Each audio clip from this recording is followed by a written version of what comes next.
교회 창립 124주년을 우리가 맞이했습니다. 그래서 우리가 이 자리에 함께 모여서 하나님께 참 감사하다. 여기까지 인도해 주셨구나. 교회가 124년을 지켜오는 동안에 서여진 그 과정 가운데 굉장히 많은 일들이 있었음에도 불구하고 하나님께서 여기까지 우리를 도와주셨다. 그래서 그 은혜를 기억하고 감사하면서 오늘 예배합니다. 뿐만 아니라 이 교회를 세우기 위해서 많은 목회자들이 거쳐가면서 애를 쓰셨고 또 은퇴하시기도 하셨지만 우리 장로님들 애를 많이 쓰셨어요. 뿐만 아니라 보이지 않는 곳에서 묵묵히 섬겨주신 많은 권사님들 또 집사님들 성도님들 계시죠.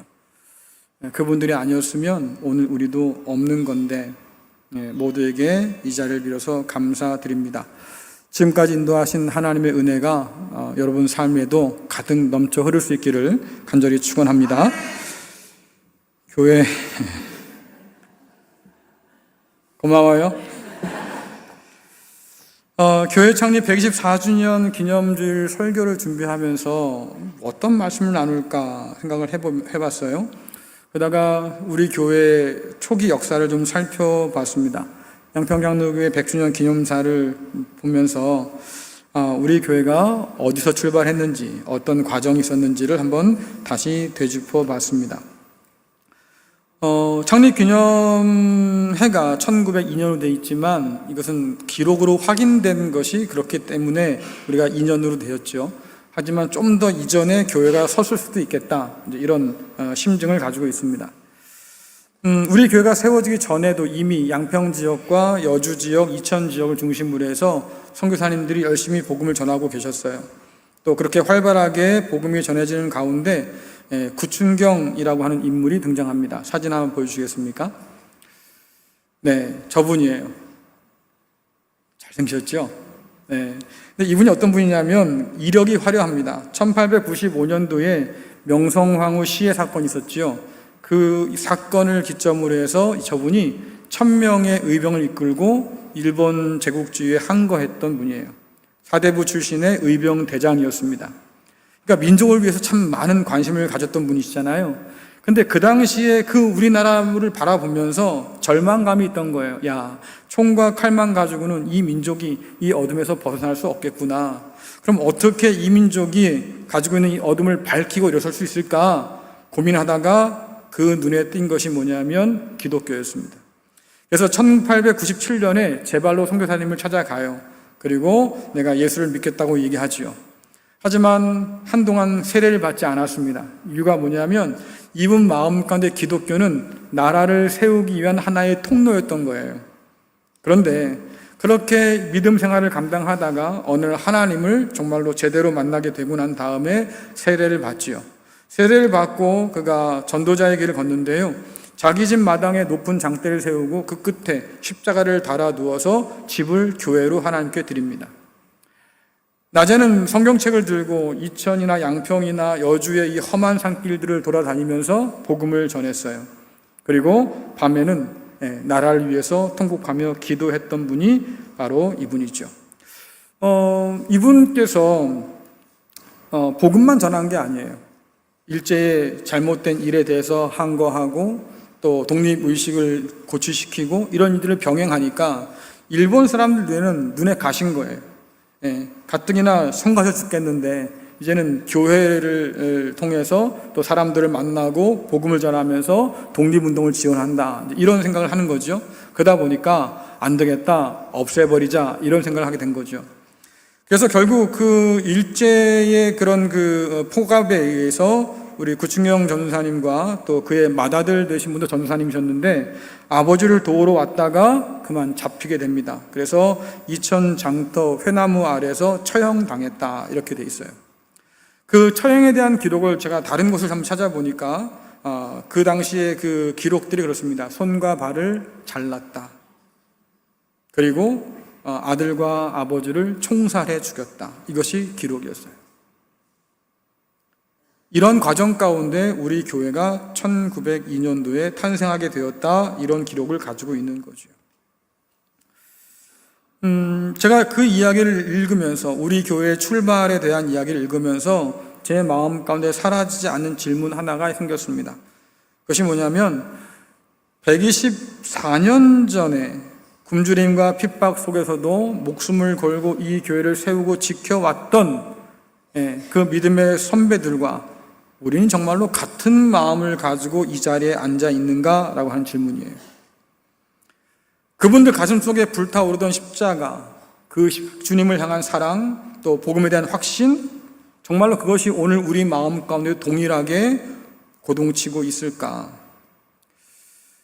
안타깝게도요, 124년이 지난 오늘 우리는 그 질문에 당당하게 답하기 어려운 때를 살고 있습니다.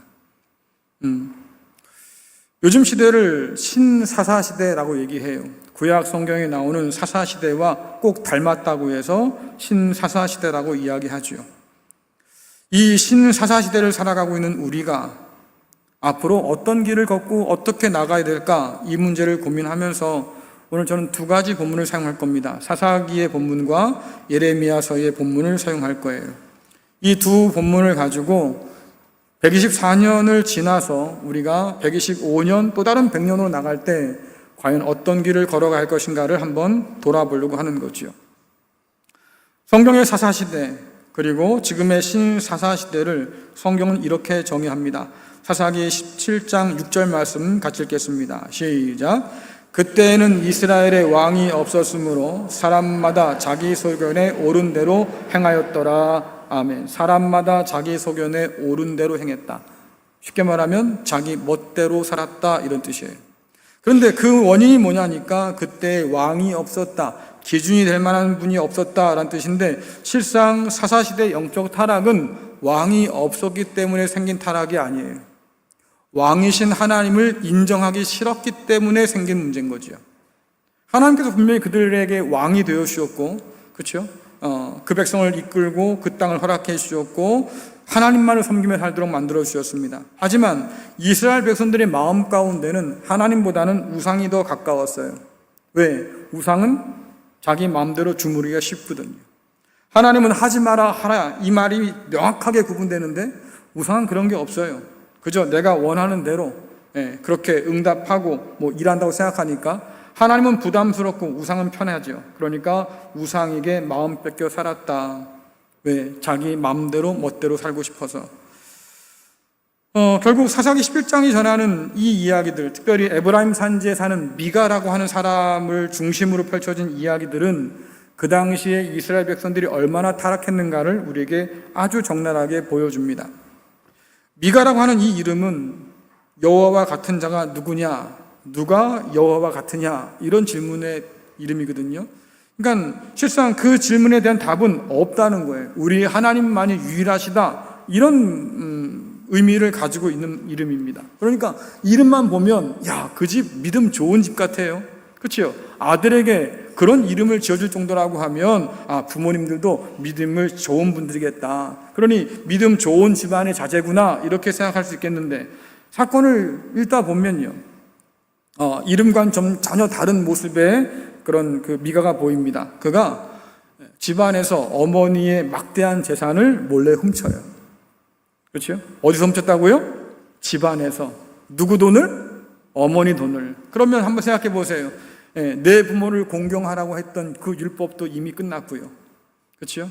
남의 것을 탐내지 말라고 했던 그 율법도 이미 끝났고요. 이 한 가지의 사건으로 벌써 어긴 율법이 벌써 두 가지가 넘는 거잖아요. 자, 그러니까 돈을 잃고 화가 난 이 엄마가 화가 나니까요, 저주를 퍼부어요. 누가 가져간지 모르니까 저주를 막 퍼붓는 거예요. 그런데 그 저주가 너무나 심했는지 그 저주를 옆에 듣고 있던 이 미가가 더러 겁이 난 거죠. 저 저주가 나한테 임하면 끔찍하겠다. 그러니까 제발 저리니까 엄마한테 돈을 가지고 나옵니다. 사실 제가 엄마 돈을 훔쳤어요. 그러면 이런 과정 가운데 죄송합니다, 잘못했습니다, 이게 있어야 되잖아요. 그런 거 전혀 없습니다. 그냥 제가 엄마 돈을 훔쳤습니다. 그러면 어머니 입장에서는 왜 그걸 훔쳤니? 나한테 말하면 내가 주었을 텐데 왜 그랬니? 책망하고 꾸짖기도 해야 될 텐데 전혀 꾸짖는 게 없어요. 오히려 엄마 마음 가운데 걱정이 더럭 드는 거지요. 내가 누가 가져간지도 몰라서 저주를 그렇게 퍼붓는데 혹시 이 저주가 내 아들에게 가면 어떡하지? 이런 염려가 있는 거예요. 그러니까 뭐라 그럽니까? 그러면 이렇게 하자. 이 돈을 내가 하나님께 바치겠다. 또 그것도 쉬운 건 아닌데 바치겠다고 그러니까 살짝 좀 달리 보이기도 하잖아요. 그렇죠? 그런데 그 뒷말이 더 황당하다 그 말이에요. 그런데 그 중에서 일부를 어떻게 합니까? 우상을 만들겠다. 은을 부어서 은을 새겨서 내가 우상을 만들 거야. 왜 만들었겠습니까? 그 우상이 내가 쏟아놓은 저주로부터 내 아들을 지켜주겠지라고 하는 마음인 거예요. 그러면서도 하나님께 내가 바친다고 큰 소리로 지금 떠들고 있는 거죠.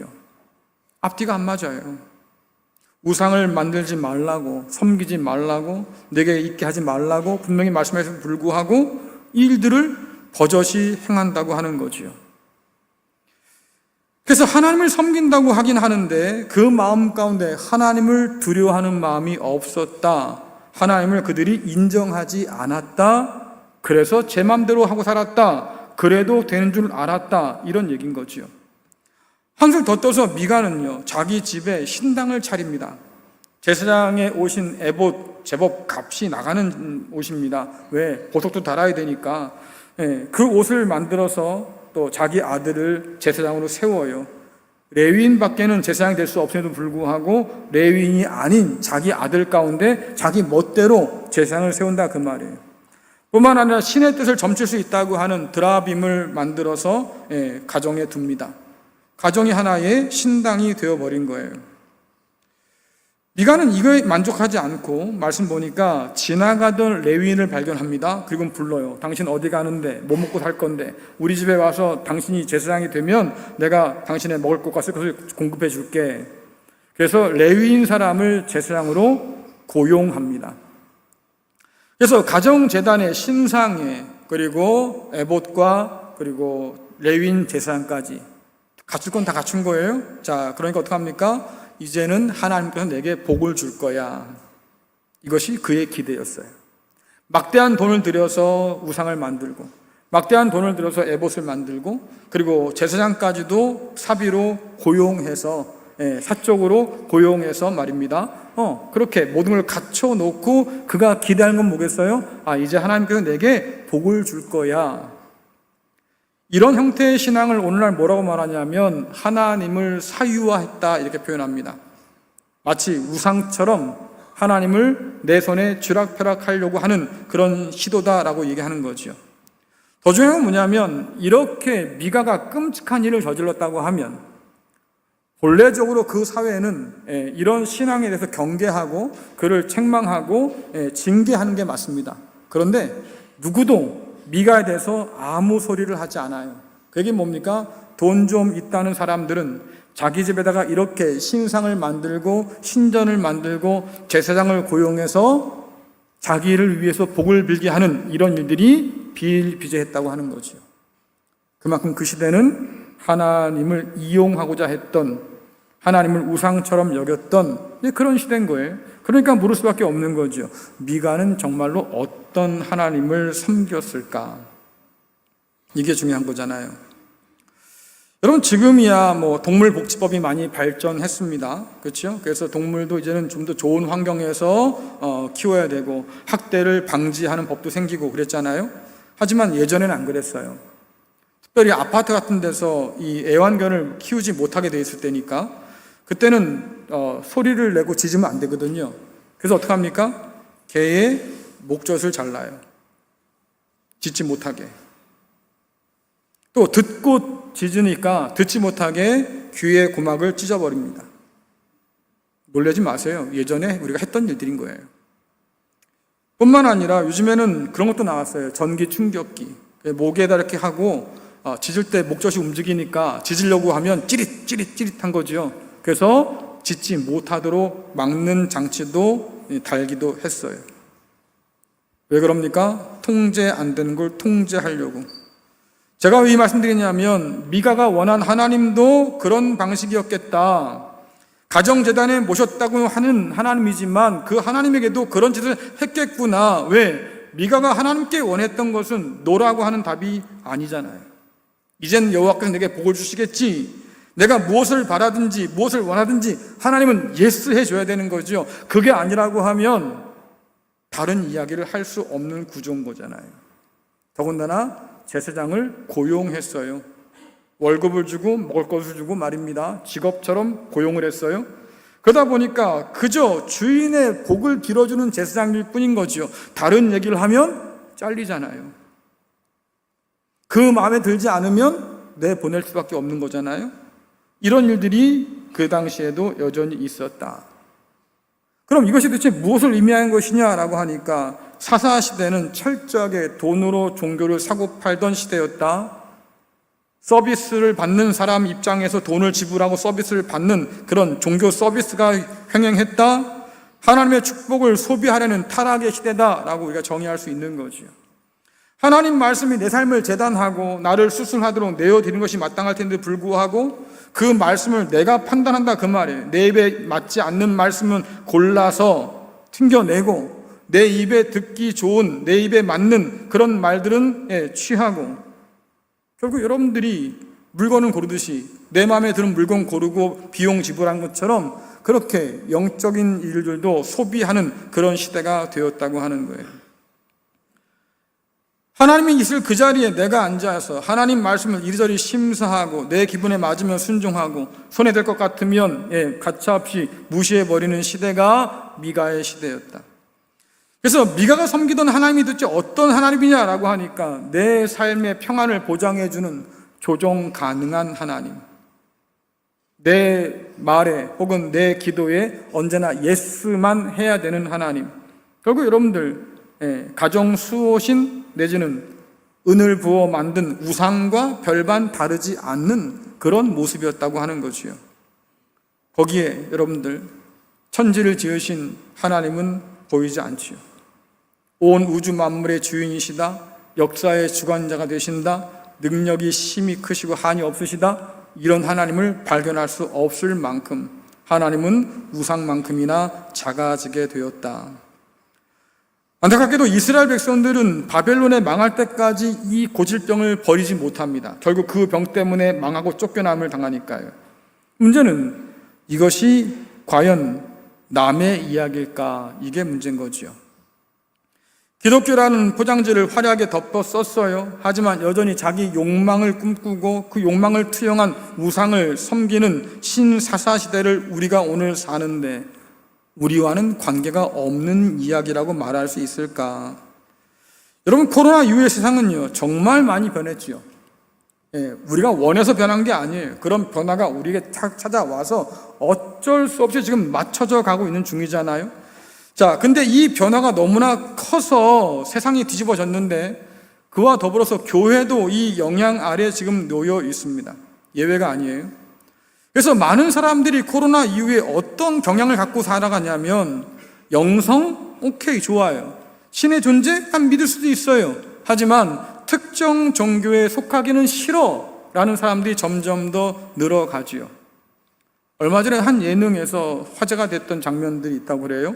저는 보진 못했지만 얘기를 들었습니다. 연애 프로그램이었는데요. 아주 참한 아가씨가 있었답니다. 이제 연애하는 그런 프로그램들이니까.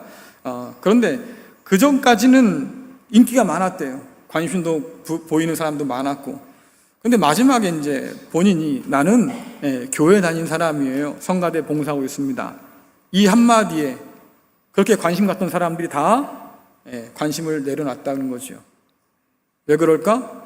교회 다닌다고? 그런 사람은 사절이에요. 그럼 이제는 예수를 믿으면 장가도 못 가고 시집도 가기 어려운 시대가 되고 말았다. 굳이 그래서 감출 수밖에 없는 그런 상황들도 지금은 늘어나고 있는 거지요. 이런 시대 가운데 하나님이 어떤 분이냐라고 하니까 여러분 그거 좋아하죠? 맞춤형 서비스 좋아하잖아요. 그렇죠? 하나님도 내 입맛에 맞게 맞춰 놓는 거죠. 이래서는 안 되고 이건 괜찮아요, 하나님. 뭐 이런 거예요.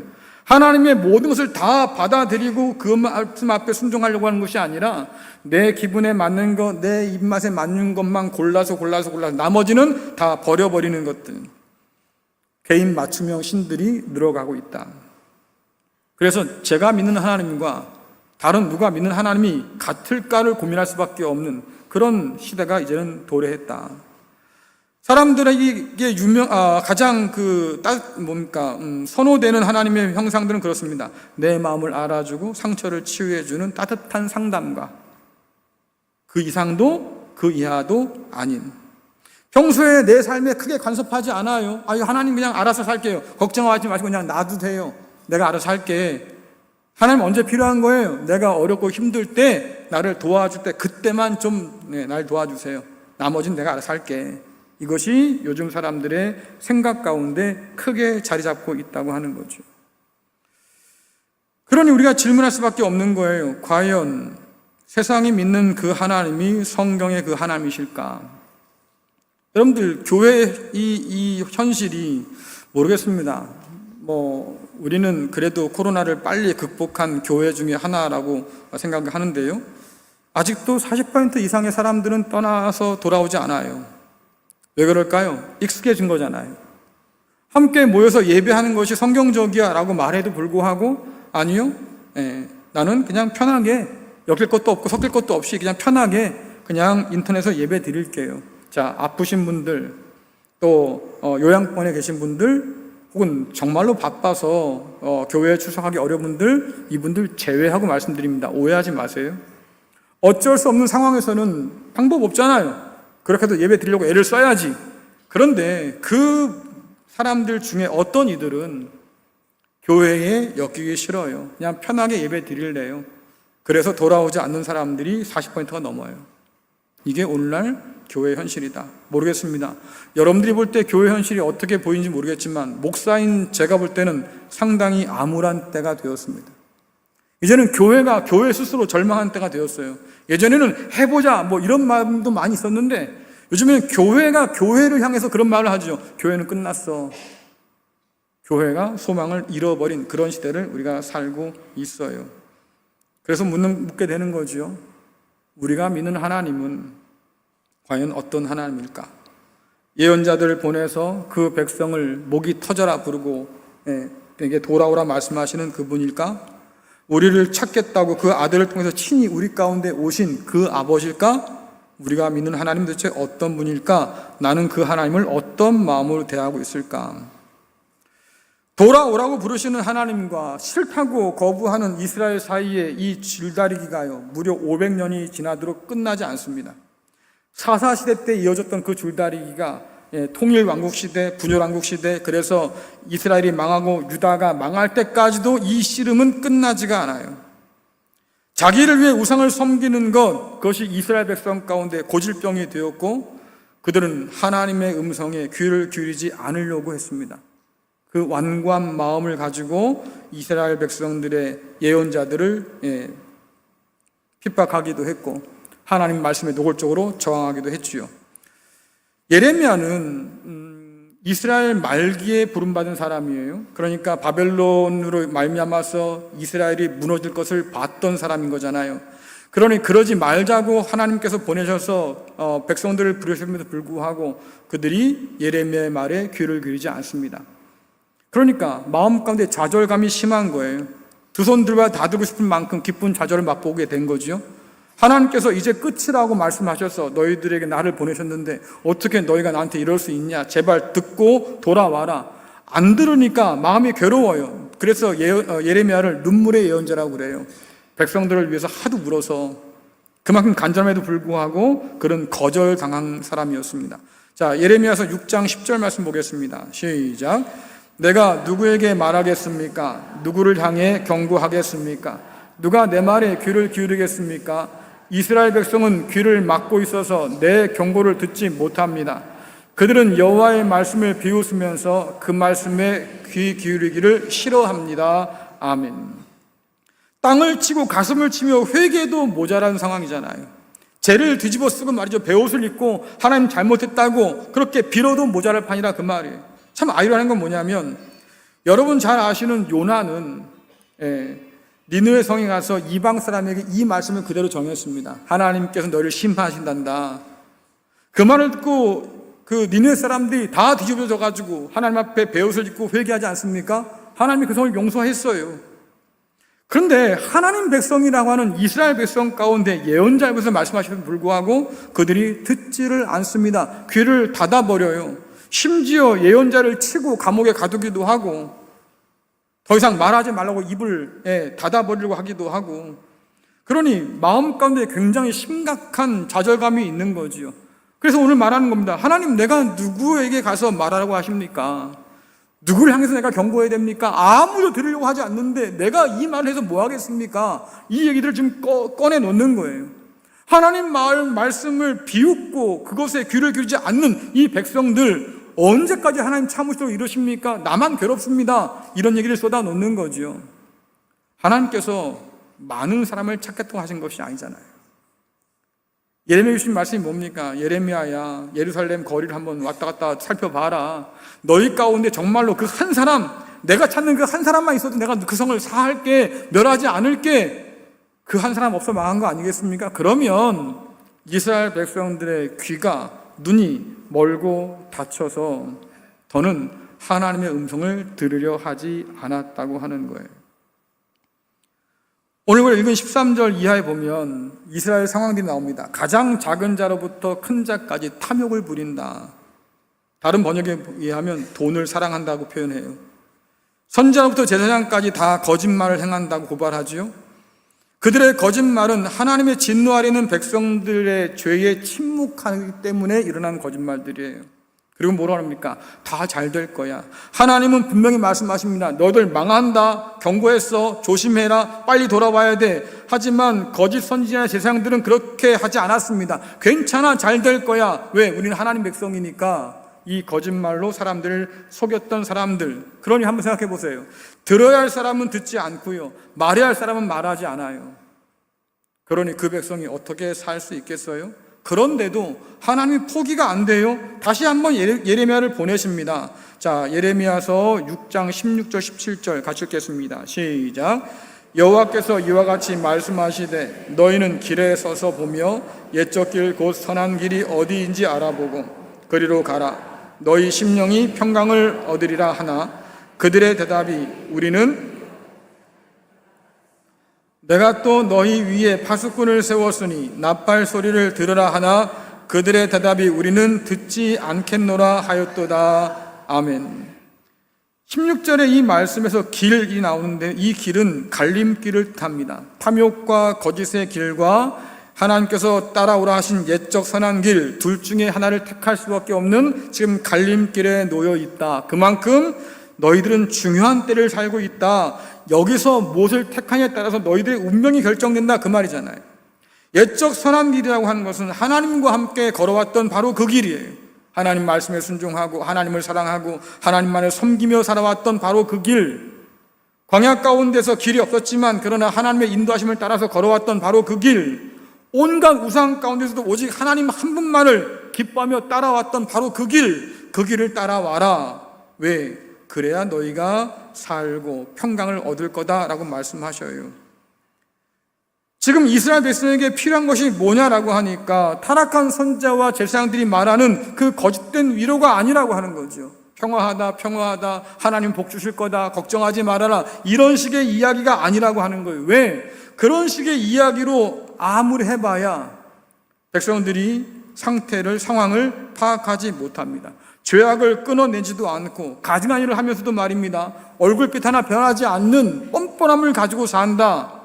그러니 그런 길에서 계속해서 평화다 말한다고 하면 그들의 거짓과 악을 부추기는 결과밖에 남지 않잖아요. 오히려 지금 필요한 게 뭐겠습니까? 잠깐 멈춰봐라. 갈림길 앞에서 한번 생각해봐라. 우리가 정말로 앞으로 걸어갈 길이 어딘지 다시 한번 생각해봐라. 하나님을 다시 찾고 그 하나님 말씀에 귀를 기울여서 지금 내가 걸어갈 길이 어딘지를 결정하라라고 얘기해요. 왜? 그것이 네가 살 길이고 평강을 얻을 길이다라고 말씀하시는데 이스라엘 반응이 참 기가 막힙니다. 뭐라고 말합니까? 우리는 그리로 가지 않겠다. 참 안타깝지요.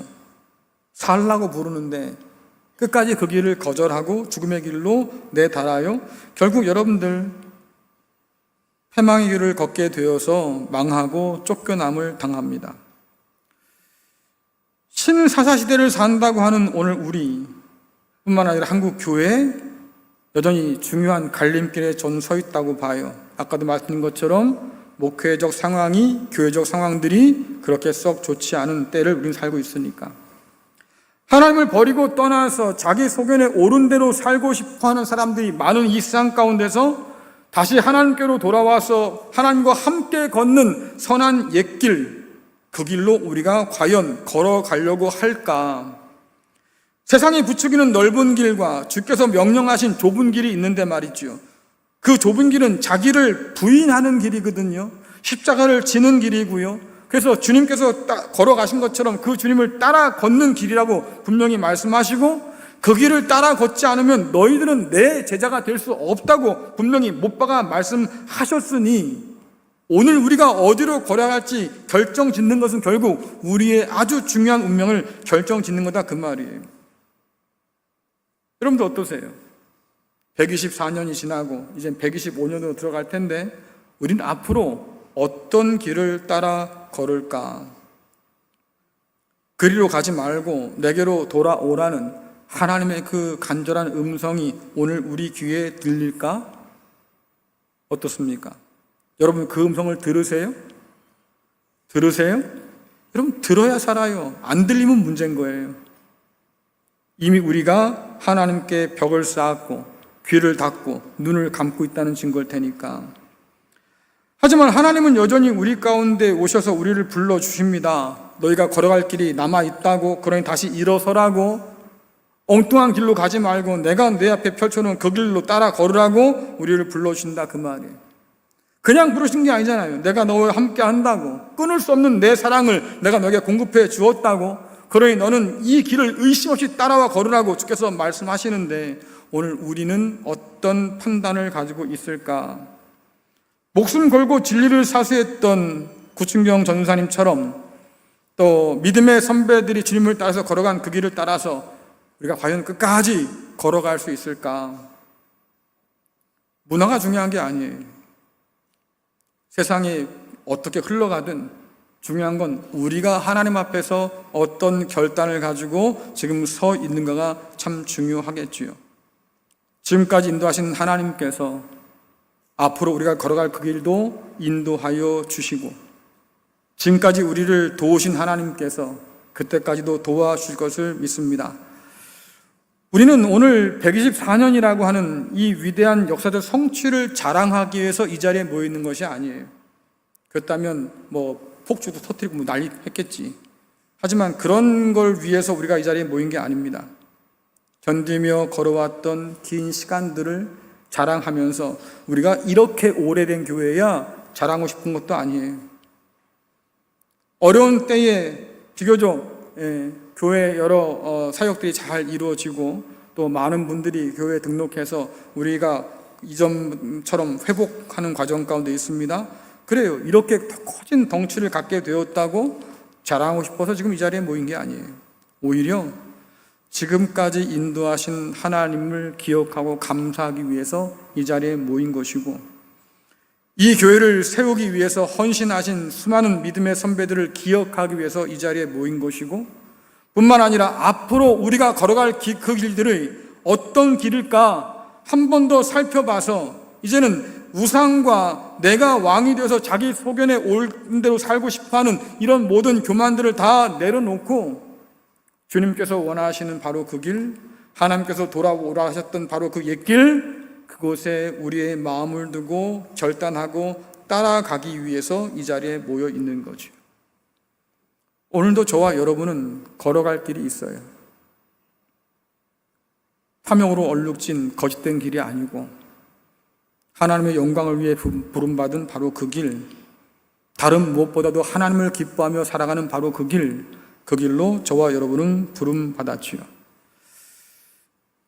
살면서 우리가 알게 되는 진리 가운데 하나가 있지 않아요? 여러분, 같은 방향으로 뒤따라 걸어야 마침내 만나죠. 그렇지요? 서로 사방팔방 흩어지고 나면 같이 못 만나요. 주님 만나고 싶어요? 그럼 주님께서 걸어가신 길을 따라가세요. 교회를 세우기 위해서 애쓰셨던 우리의 믿음의 선진들을 보고 싶어요? 그러면 그들이 걸어갔던 그 길을 뒤따라 가세요. 그래야 만나겠지요. 우리가 통회하는 심령으로 그 옛적 길을 따라 걸을 때 이 신사사시대의 어둠이 아무리 짙어도 하나님은 약속한 대로 우리에게 참된 평강을 더해 줄 것이고, 지금까지 여기까지 도우신 하나님께서 앞으로의 또 다른 100년까지도 함께 하셔서 우리를 도우실 줄로 믿습니다. 거짓된 우상을 버리고요, 진정한 만왕의 왕이신 그리스도 예수를 따라서 우리에게 주신 사명처럼 가르치고 전파하며 섬기는 그런 교회 될 수 있기를 간절히 축원합니다. 세상 한복판에서 흔들리지 않는, 저 밑에 우리가 지금 100주년 기념 탑을 세워놨는데, 그렇죠? 예. 그 탑과 더불어서 또 다른 100년을 기약할 수 있는 그런 귀한 은혜가 우리 가운데 있기를 간절히 축원합니다. 124년을 견뎌오는 건 쉬운 일이 아니었지만 하나님께서 그렇게 살아오게 하셨다고 하면 우리에게는 존재의 이유와 목적이 있는 거지요. 세상 가운데서 우리가 감당해야 할 마땅한 그 일들을 잘 감당하면서 하나님의 복의 통로로 쓰임받고 생명의 통로로 쓰임받고 장차 하나님 앞에 온전히 함께 서는 저와 여러분 될 수 있기를 간절히 축원합니다.